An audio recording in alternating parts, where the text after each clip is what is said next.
आज ही के दिन 28 दिसंबर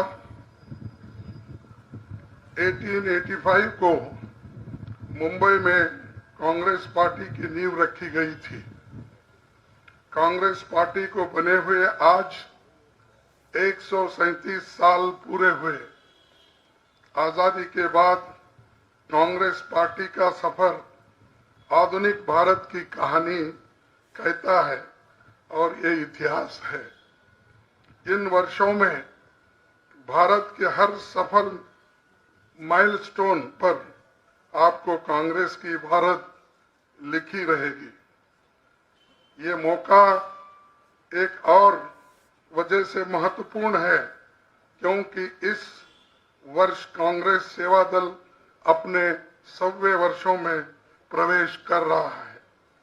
सेवा दल के साथियों को मैं बहुत बहुत बधाई देता हूं।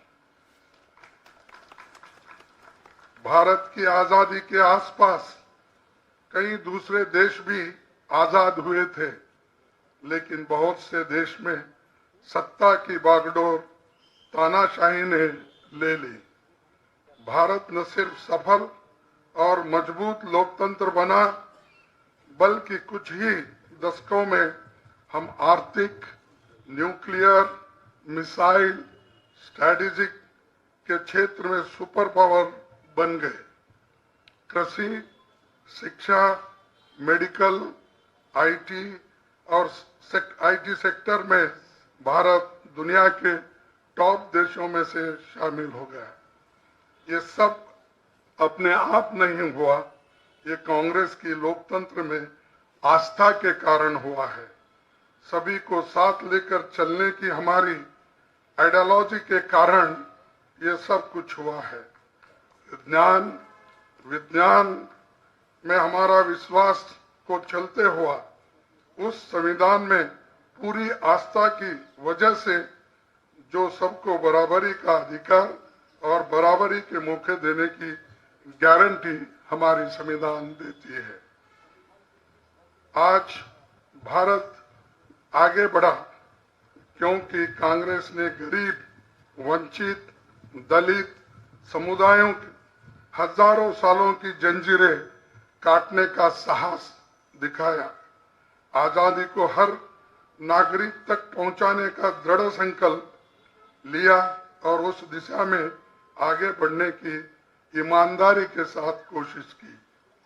गांधी जी ने राजनीति को सत्ता की परिक्रमा के रूप में नहीं देखा, बल्कि सामाजिक सुधार, छुआछूत के विरोध, आर्थिक स्वावलंबन, बराबरी के अधिकार, सांप्रदायिकता के विरोध, पुरुष प्रधान के विरोध जैसे विषयों को रोजमर्रा की राजनीति से जोड़ दिया।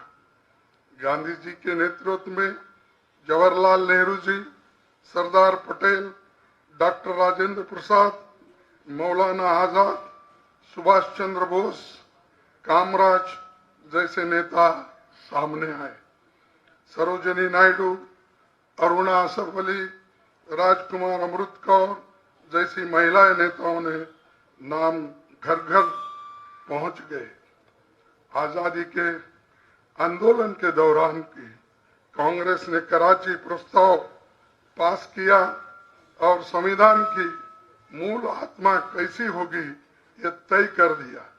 यूं प्लानिंग कमेटी बनाकर आजाद भारत में विकास का ब्लूप्रिंट तैयार कर लिया।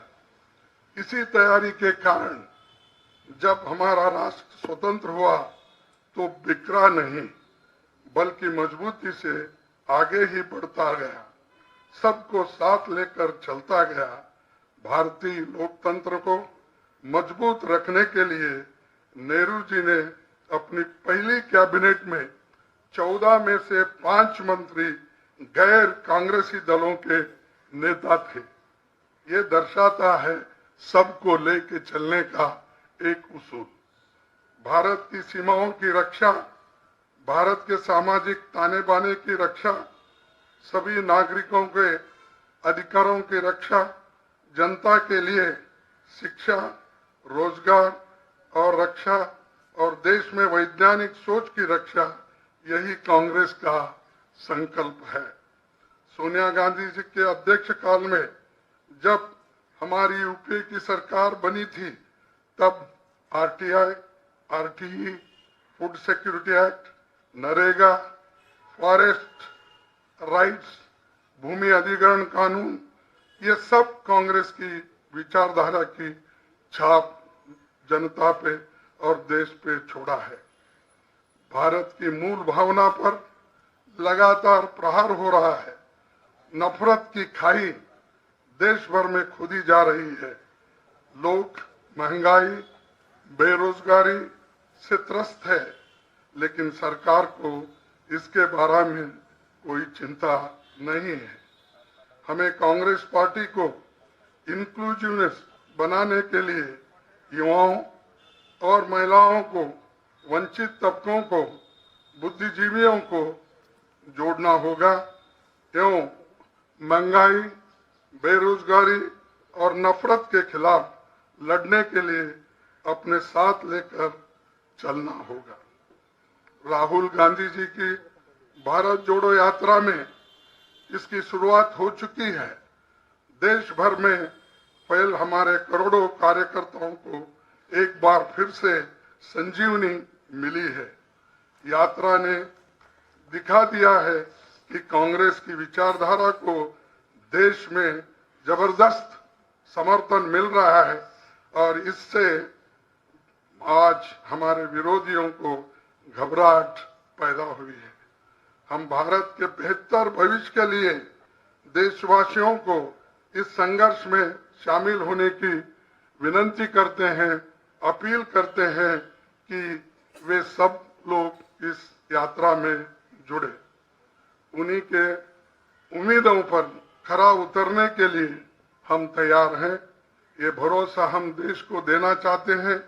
कांग्रेस के स्थापना दिवस पर इसी संकल्प के साथ आप सबको बहुत बहुत बधाई देता हूं। जय हिंद, जय कांग्रेस।